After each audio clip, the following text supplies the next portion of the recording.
Assalomu alaykum hurmatli kuzatuvchilar. Bugun 2026-yil 18-iyun hafta kuniga payshanba. Xudo xolasa biz g'allalarimizni yig'ishtirib qayta takroriy ekinga silos variantiga Bekalov 67-77 navini ekdik. 6 gektar yerga silos varianti uchun Bekalov 67-77 variantini ekdik. Bu makkamizni qo'lda ektirmadik, traktorda ham ektirmadik. Yangi chiqqan ruchnoy apparatlarda ekdik. Santimetrini 16 ga qo'yib oldik. Shunda gektariga 2 qopdan urib ketdi mana. Gektariga 2 qopdan ekdik. Bu takroriy ekinda biz mana quruqqa ekdik. Ilojini boricha urug' suvini to'ydirib beringlar. Sababi urug' suvi hozir kunda yoz, urug' suvi to'yib berilsa, birinchidan makkamiz bexato chiqadi, ikkinchidan chiqishiga bunga birinchi ishlovni beriladi. Qurtaga qarshi zaharni beringlar chiqishiga. Qurtaga qarshi zaharni qaysi dorilar ketishini, qanday berilishini oldingi videolarimizda qo'yganmiz. Mana shu kanalimizda bor. Xo'p. Qurtaga qarshi zaharni beriladi, keyin suv qo'ymasdan sirazi ishlovga o'tib ketilaveradi. Xudo xolasa, yerni holatiga qarab o'tib ketaverasizlar. Makkaga ishlov berish yo'nalishlari ham shu boshqa oldingi videolarimizda hammasida bor. Ko'rib, hali qilib olasizlar.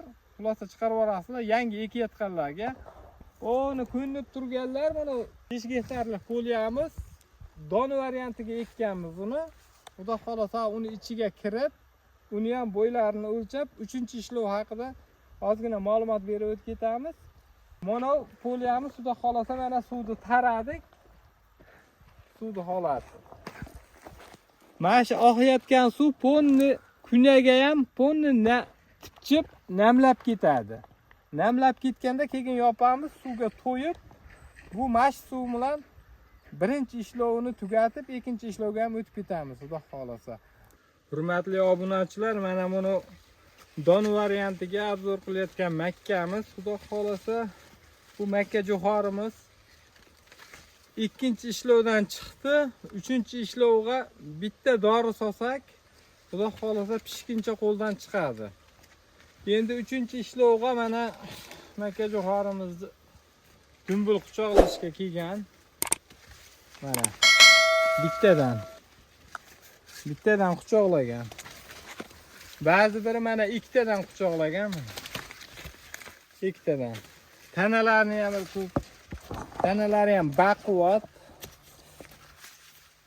Xudo xolasa bunga 3-ishlovga machavina beramiz, to'lka.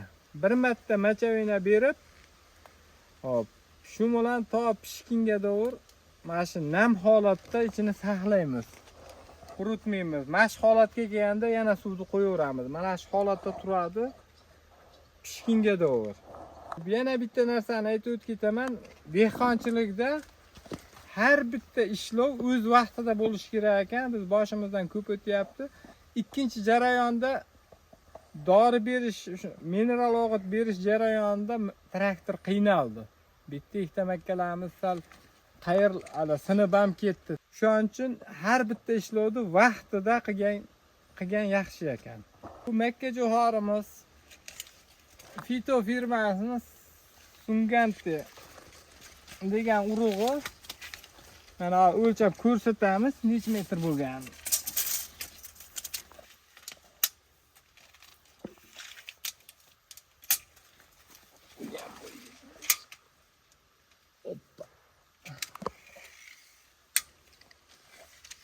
Rosa 3 metr. Rosa 3 metr bo'pti mana makkamiz.